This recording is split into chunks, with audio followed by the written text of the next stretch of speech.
दोस्तों, स्वागत है आप सबका सिविल सर्विस स्क्वायर में। मेरा नाम है अवनीश विनोदानंद पाठक और आज मैं अपने मॉडर्न हिस्ट्री रिवीजन के सीरीज को आगे बढ़ाते हुए नया चैप्टर लेके आया हूं, उत्तरकालीन मुगल शासक। दोस्तों, उत्तरकालीन मुगल शासक यानी कि औरंगजेब के मरने के बाद के जो शासक आए उनके बारे में हम यहाँ पढ़ेंगे। और मैं आपको बता दूं, अभी तक अंग्रेज आ चुके हैं तो उनकी भी थोड़ी कहीं कहीं आपको भूमिका देखने मिलेगी। दूसरी तरफ देखिए, अगर मैं औरंगजेब की बात करूं तो जो औरंगजेब था वो बहुत क्रूर शासक था। जो धार्मिक सहिष्णुता थी उसमें नहीं थी, वो बड़ा ही असहिष्णु था। लेकिन अगर पर्सनल लेवल पे मैं बात करूं, एक घटना निकल के आती है कि जब शाहजहां ने जेल में उससे खाना मांगा कि मेरे खाने की थोड़ा बढ़ा दिया जाए मेरा खाना, उसने उसे भी घटा दिया। तब एक वक्तव्य आता है कि यहां तक शाहजहां ने उससे जब ये कहा कि मेरे पानी को थोड़ा बढ़ा दिया जाए, जो जो पानी मैं पीता हूं, जिस जल को मैं पीने में इस्तेमाल करता हूं, थोड़ा मेरे जल के मात्रा को बढ़ा दिया जाए, उसने उसमें भी कटौती कर दी। और इतना ही नहीं, तब शाहजहां का एक वक्तव्य आता है कि शाहजहां ने तब एक लेटर में लिख के कहा था कि तुमसे अच्छे तो हिंदू हैं जो मरने के बाद अपने पूर्वजों को पितृपक्ष में पानी देते हैं, तुमने तो मुझे जिंदा ही पानी से मना कर दिया। तो ये जो क्रूरता है ना औरंगजेब की, हमें यहां से दिखाई देती है। और धार्मिक असहिष्णुता तो आपको पता है, जजिया उसने लागू कर दिया था। और जिस तरह की उसकी पॉलिसीज थी वो काफी स्ट्रिक्ट थी। जो भी रिफॉर्म वो लाता था वो कहीं ना कहीं प्रेरित थे उसके असहिष्णु व्यवहार से। लेकिन दोस्तों, मरना तो सबको होता है एक दिन, और 1707 में हो जाती है औरंगजेब की मृत्यु। और वो गलती ये करता है कि वो अपने आने वाले जो उत्तराधिकारी है ना, उसकी घोषणा किए बगैर उसकी मौत हो जाती है। और जब ऐसा कुछ होता है तो एटलीस्ट मुगल सल्तनत में आप देखते हैं फिर युद्ध शुरू होता है उत्तराधिकार का, और यहां भी कुछ वैसा ही हुआ। ये हम पहला उत्तरकालीन मुगल शासक पढ़ेंगे जिसका नाम है बहादुर शाह प्रथम। ये उन्होंने नाम लिया था, ये आगे आपको मिल जाएगा। ये 1707 से 1712 तक रहे थे। देखिए दोस्तों, मुअज्जम, तीन बेटे थे उसके, मुअज्जम तथा आजम के मध्य एक बेटा उसका चला गया गाजीपुर, वो उधर अपना शासन बनाने चला गया। लेकिन मुअज्जम और आजम के मध्य हुए जजाऊ के युद्ध में मुअज्जम जीता तथा बहादुर शाह प्रथम के नाम से शासक बना। मैंने आपसे कहा था कि बहादुर शाह प्रथम उसने अपना टाइटल या फिर नाम लिया था, तो ये मुअज्जम था। उस समय उसकी आयु 63 वर्ष थी। देखिए दोस्तों, इससे पहले मैं लेक्चर आगे फॉरवर्ड करूं, मैं चाहता हूं कि आपको मैं बता दूं कि ये हमने लूसेंट और स्पेक्ट्रम दोनों से मिला के निकाला है जो इंपॉर्टेंट फैक्ट्स थे।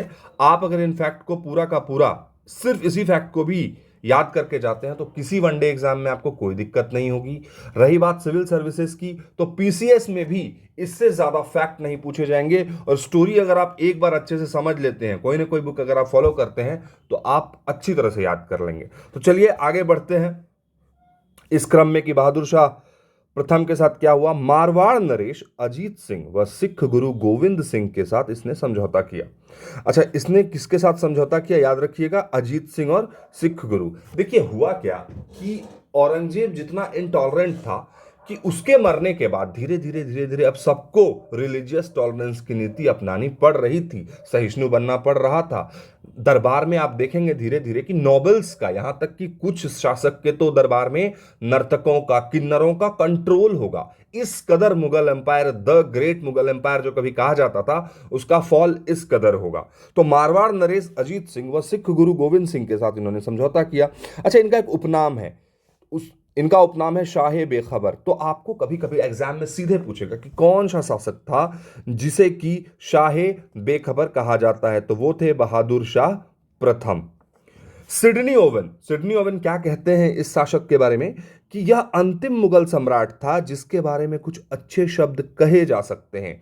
इसके पश्चात मुगल साम्राज्य का अग्रगामी और पूर्ण पतन मुगल सम्राटों की राजनीतिक तुच्छता व शक्तिहीनता का द्योतक था। मतलब बहादुर शाह प्रथम तक किसी तरह आप कुछ अच्छे शब्द कह सकते हैं मुगल एम्पायर के बारे में, क्योंकि इसके बाद मुगल अंपायर की धज्जियां उड़ रही थी धीरे धीरे करके। ऐसे ऐसे शासक आ रहे थे जिन्हें कुछ तो, एक आप देखेंगे, एक शासक का नाम है लंपट मूर्ख, एक शासक का नाम है रंगीला। तो आपको समझ में आ जाएगा कि किस लेवल के शासक आ रहे थे। तो ये था बहादुर शाह प्रथम के बारे में। अब अगर हम जहांदर शाह की बात करें, इसके बाद आया जहांदर शाह। जहांदर शाह का शासनकाल है 1712 से 1713। इन्होंने जुल्फिकार खां की मदद ली थी शासक बनने के लिए। तो जुल्फिकार खां जो था वो अरशद खां का बेटा था। इसने जुल्फिकार खां को बना दिया अपना प्रधानमंत्री। अब देखिए, मैंने आपसे कहा था लाल कुंवर नाम की एक नर्तकी का शासन कार्यों में हस्तक्षेप था। देखिए यहां पर ऐसा ऐसा होने लगा कि नर्तकियों का कंट्रोल होने लगा शासन कार्यों में। तो आप देख ही रहे हैं किस तरह का जाएगा। हालांकि ये पॉइंट फैक्ट के लिहाज से बहुत इंपॉर्टेंट है। अच्छा, इसका ही उपनाम लंपट मूर्ख है, जो मैंने आपको भी ऊपर बताया था। अच्छा, खफी खां के अनुसार, खफी खां कहते हैं कि नया शासनकाल गायकों, नर्तकों एवं नाट्य कर्मियों के समस्त वर्गों के लिए बहुत अनुकूल था। यानी कि जो कभी दरबार में डांस किया करते थे, आज वो दरबार को कंट्रोल कर रहे हैं, अपने हिसाब से चला रहे हैं। तो ऑब्वियस सी बात है, उन्हीं के लिए कंफर्ट देंगे वो। इसके शासनकाल के बारे में कहा जाता है कि उल्लू, ये बहुत इंपॉर्टेंट और बहुत फेमस लाइन है, उल्लू बाज के घोंसले में रहता था तथा कोयल का स्थान कौवे ने ले लिया था। मतलब जिसका जो स्थान था वो वहां नहीं था, और जो उस स्थान पे नहीं होना चाहिए था वो स्थान पे सिर्फ था ही नहीं, वो उस स्थान को कंट्रोल कर रहा था। तो आप समझ लीजिए किस तरह की राजनीति चल रही थी मुगलों में। फिर आता है फर्रुखसियर। मैंने आपको मॉडर्न हिस्ट्री जब शुरू किया था तो फर्रुखसियर का नाम लिया था। अच्छा, अचानक बीच में आपने देखा कि हमने अचानक बीच में शुरू किया लेटर मुगल यानी उत्तर मुगल कालीन शासक। क्यों? देखिए, अब हमें, इसके पहले हमने पढ़ लिया है कि ब्रिटिश फ्रेंच में लड़ाई हुई, ब्रिटिश लगभग टेरिटोरियल हो चुके हैं। अब वो धीरे धीरे यहां की राजनीति में कदम रखेंगे। तो कैसे कैसे कदम रखेंगे, कैसे कैसे एक एक जगह को तोड़ते हुए जाएंगे, एक एक छोटे छोटे रियासतों पे कंट्रोल करेंगे। तो सबसे पहले रियासत छोटे होंगे कब, ये देखने के लिए हम उत्तरकालीन मुगल शासक का चैप्टर पढ़ रहे हैं। तो देखिए, फर्रुखसियर जो था 1713 से 1719 तक शासनकाल में रहा। सैयद बंधु, जी हाँ, ये बहुत इंपॉर्टेंट नाम है, इनको कहा जाता है ये किंग मेकर थे। अब्दुल्ला खान व हुसैन अली खान की मदद से शासक बना, अतः सैयद बंधु शासक निर्माता। इसी को मैं कह रहा था, किंग मेकर, ये वर्ड बहुत फेमस है राजनीति के परिप्रेक्ष्य में। सैयद बंधु शासक निर्माता कहलाए, अब्दुल्ला खान वजीर बना और हुसैन अली खान मीर बख्शी बना। सिख नेता बंदा बहादुर की निर्दयता पूर्व हत्या। देखिए, बंदा बहादुर जो है सिख के बहुत बड़े नेता थे, योद्धा थे, उनकी इन्होंने निर्दयता पूर्व यहां पर हत्या करवा दी। तो इसके बारे में अगर यह कहा जाएगा कि बंदा बहादुर की हत्या किनके द्वारा कराई गई, तो ये फर्रुखसियर का नाम आएगा। और इन्होंने अंग्रेजों व मराठों को रियायतें देनी शुरू की, जो औरंगजेब कभी चाहता ही नहीं था। क्योंकि अब आपको अगर थोड़ा बहुत कंट्रोल करना है, आपको नॉर्मल झुक के रहना होगा, क्योंकि आपसे बड़ी बड़ी शक्तियां दक्कन से दिल्ली कंट्रोल कर सकती हैं और कंट्रोल कर सकती थी। इसीलिए अंग्रेज एक तरफ जो थे वो भी तेज थे, और जो मराठे थे वो खुद में बहुत पावरफुल हो चुके थे, क्योंकि पेशवाज उस टाइम धीरे धीरे आ रहे थे। अब देखेंगे कुछ देर बाद बाजीराव प्रथम का भी यहां पर चर्चा आएगा। तो इसका जो उपनाम था ना, फर्रुखसियर का उपनाम था घृणित कायर। इसका उपनाम याद रखेंगे आप, इसका उपनाम था घृणित कायर। सैयद बंधुओं ने ही फर्रुखसियर की हत्या कर दी। अब देखिए, जिन्होंने किंग बनाया उन्होंने हत्या कर दी। काफी अटपटा सा मामला चल रहा है यहां पर, ऊपर नीचे जो बना रहा है वही बिगाड़ रहा है, इस तरह से। क्योंकि कंट्रोल नोबल्स का है कोर्ट में, यहां पर कंट्रोल नर्तकियों का है, किन्नरों का है। इसके बाद आते हैं रफी उद दर्जा। देखिए, ये सबसे छोटे शासनकाल के लिए आए हैं, इसीलिए इनका नाम लेना बहुत इंपॉर्टेंट है। सबसे बड़ा शासनकाल अगर कहेंगे तो आपको अकबर लग रहा होगा, लेकिन नहीं, सबसे बड़ा शासनकाल औरंगजेब का ही था। लगभग 50 या 52 दिन ज्यादा था अकबर के शासनकाल से। तो रफी उद दर्जात जो है 28 फरवरी से 4 जून 1719, सबसे कम शासनकाल, ऑब्वियस सी बात है। और इनकी क्षय रोग यानी टीबी से मृत्यु हो गई। उसके बाद आए रफी उद दौला, 6 जून से 17 दिसंबर 1719। इसकी उपाधि थी शाहजहां द्वितीय। ये आप याद रखेंगे, कभी कभी पूछ लिया जाता है कि शाहजहां द्वितीय किसकी उपाधि थी। इसकी मृत्यु भी पेचिश से हो गई। अब आता है मोहम्मद शाह रंगीला। मैं आपको बताऊंगा आगे कि रंगीला क्यों कहते थे। सैयद बंधुओं की मदद से शासक बना, परंतु कालांतर में तुरानी अमीरों के साथ मिलकर सैयद बंधुओं की हत्या करवा दी। ये इसने अच्छा गेम किया। आपने ऊपर देखा था कि सैयद बंधुओं ने जिसको राजा बनाया उसे ही मरवा दिया, इसने सैयद बंधुओं को ही मरवा दिया। विलासी प्रवृत्ति का शासक था, इसलिए रंगीला बादशाह कहा जाता है। मोस्ट ऑफ आपको पता होगा कि इसलिए इसको रंगीला कहते थे, ये भोग विलास में डूबा रहता था। अब हुआ क्या, जो मेरा बेसिक हमारा जो बेसिक पर्पस है कि हम क्यों हम हमेशा इस बात की चर्चा जरूर करते हैं कि हम अब अगले चैप्टर को जो पढ़ रहे हैं वो क्यों पढ़ रहे हैं। देखिए, इस चैप्टर को पढ़ने का अभिप्राय सिर्फ इस पॉइंट से है जो अभी हम पढ़ने जा रहे हैं कि मुगल साम्राज्य के कई भाग स्वतंत्र हो गए। देखिए, जब उन्हें यह लगने लगा कि दम नहीं बचा है मुगलों में, तो धीरे धीरे धीरे धीरे धीरे धीरे करके जो नए थे वो धीरे धीरे धीरे धीरे करके अपने को अलग करने लगे, क्योंकि सबको अपना एक अलग राज्य शुरू से चाहिए था। वो तो कुछ डर के कारण, कुछ संधि के कारण रुके हुए थे। तो अवध जो है सादत खान ने, जिसका नाम बुरहानुल मुल्क है, उसके कंट्रोल में ले लिया। हैदराबाद चीन किलीज खां यानी निजामुल मुल्क के अंडर चला गया। वहीं अगर कर्नाटक की बात करें, जिसकी राजधानी अरकोट थी, सादत उल्लाह खान के पास चली गई। वहीं बंगाल मुर्शीद कुली खान के अंदर चला गया। आगे हम मुर्शीद कुली खान पे बहुत लंबा पढ़ेंगे, क्योंकि बंगाल, मैंने पहले भी बोला था कि अंग्रेजों ने अपनी चाबी, भारत की चाबी बंगाल में ढूंढी थी। तो देखिए कैसे बंगाल फिर तोड़ा जाएगा। और भरतपुर बदन सिंह के अंडर चला गया और रुहेलखंड वीर दाऊद एवं अली मोहम्मद खां के अंडर चला गया। तो ये जो डिसइंटीग्रेशन था, धीरे धीरे जो छोटी छोटी रियासतें बनी, उनका बनना हमारे चैप्टर के लिए बहुत इंपॉर्टेंट है, क्योंकि आगे हम फिर अब बंगाल पढ़ेंगे अलग से, फिर हम मराठों पे जाएंगे। तो इसी बीच लेकिन क्या हुआ कि नादिर शाह, जिसे ईरान का नेपोलियन भी कहते हैं, ने भारत पर आक्रमण किया। एक तो स्थिति ऑलरेडी वीक थी और इसी का मौका पाकर नादिर शाह ने भारत पर आक्रमण कर दिया। करनाल के युद्ध 14 फरवरी 1739, ये इंपॉर्टेंट है, पूछा गया है। करनाल के युद्ध में भारतीय सेना के हार जाने पर निजामुल मुल्क ने 50 लाख रुपए देकर संधि की, परंतु बुरहान उल मुल्क ने धन का लालच देकर नादिर शाह को दिल्ली पर आक्रमण के लिए प्रोत्साहित कर दिया। देखिए, बुरहानुल मुल्क ने एक्स्ट्रा पैसे देकर उसे दिल्ली पर आक्रमण के लिए प्रोत्साहित किया। अधिक धन संपदा न मिलने के कारण नादिर शाह के डर से बुरहानुल मुल्क ने फिर आत्महत्या कर ली। तो आप देख रहे हैं किस तरह से कितने वीक जो है किंग आ रहे हैं। अब नादिर शाह ने एक इंपॉर्टेंट लूट की है जो बार बार पूछा जाता है। इसने कोहिनूर हीरा व मयूर सिंहासन लेकर लौट गया। ये जो कोहिनूर मयूर सिंहासन है, ये वही सिंहासन है जिस पे मुगल शासक बैठा करते थे। लेकिन कहा जाता है कि औरंगजेब के वक्त आते आते मयूर सिंहासनों से अपनी इकोनॉमी बचाने के लिए इन्हें रत्नों को भी बेचना पड़ रहा था। अहमद शाह अब्दाली का भी प्रथम आक्रमण 1748 इसी समय हुआ। पेशवा बाजीराव प्रथम, मैंने आपसे कहा था कि पेशवा बाजीराव, धीरे धीरे पेशवाई शुरू हो चुके हैं मराठा में, और पेशवा बाजीराव प्रथम भी दिल्ली पर चढ़ाई करते हैं।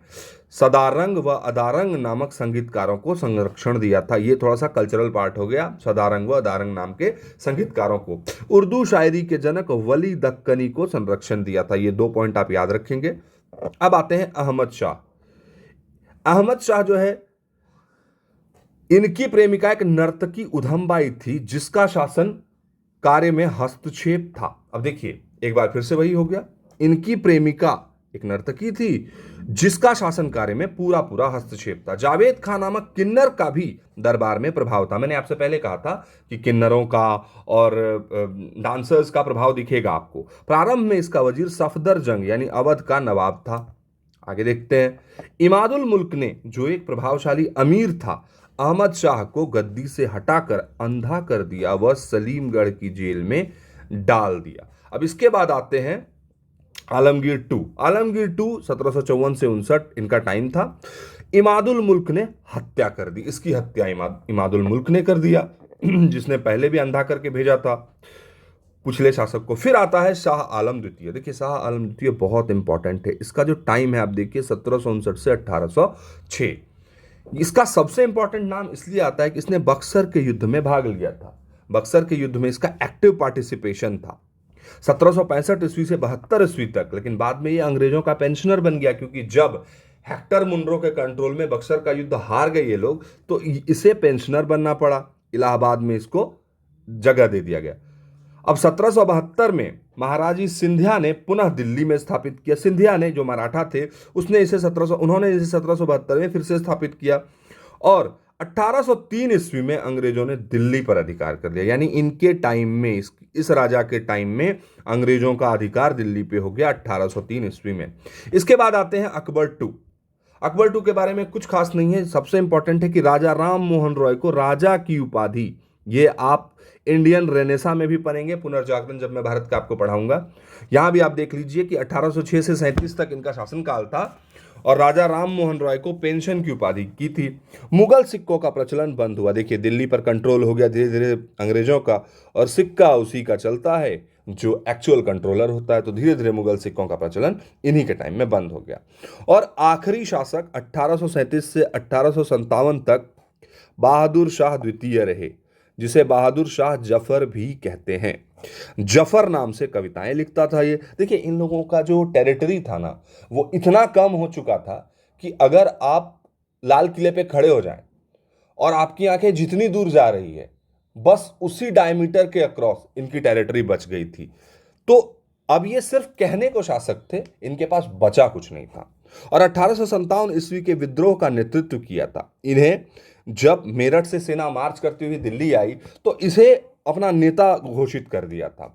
अंग्रेजों ने पकड़कर रंगून निर्वासित कर दिया तथा वहीं पर 1862 ईस्वी में इनकी मृत्यु हो गई। और इस तरह से पूरी की पूरी मुगल एम्पायर, जो लेटर मुगल शासक थे, वो खत्म हुए। और यहां से फिर अंग्रेज तो थे ही, उन्होंने अपना शासन आगे बढ़ाया। देखिए, ये पूरा चैप्टर लेटर मुगल, वो हमें दो चीज दिखाता है इंपॉर्टेंट, कि पहला, एक सही शासक नहीं होने पर किस तरह से जो बची खुची मुगल एम्पायर थी वो उसको भी नहीं बचा पाए। दूसरा, नोबल्स का जो कंट्रोल था, नोबल्स का कंट्रोल, जो सभा में पहले हाजिरी लगाते थे, अब धीरे धीरे उनका कंट्रोल हो गया था।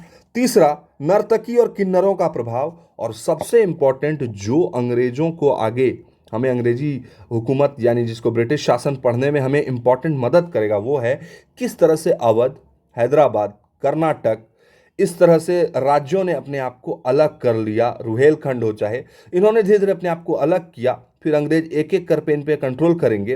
हालांकि मराठा जो है, मराठा, इनको कंट्रोल करने में अंग्रेजों को भी काफ़ी दिक्कत होगी, मुगलों को भी काफ़ी दिक्कत हुई थी। अंततः बहुत बुरी तरह से, मतलब कई बार मराठाओं ने मुगलों को मात दी थी। तो वो हम आगे पढ़ेंगे। लेकिन इधर इनके निकले हुए एम्पायर जो थे वो मराठा, मैसूर, फिर आप उधर पढ़ेंगे पंजाब। तो धीरे धीरे करके ये छोटे छोटे प्रांत, बंगाल तो है ही मुर्शिद कुली खां के अंदर में। तो इस सब को पढ़ने के लिए ये चैप्टर जरूरी था। आप एक बार इसको रिवाइज करेंगे। तब तक के लिए आप अपना ख्याल रखिए, अच्छे से रिवीजन कीजिए। जय हिंद, नमस्कार।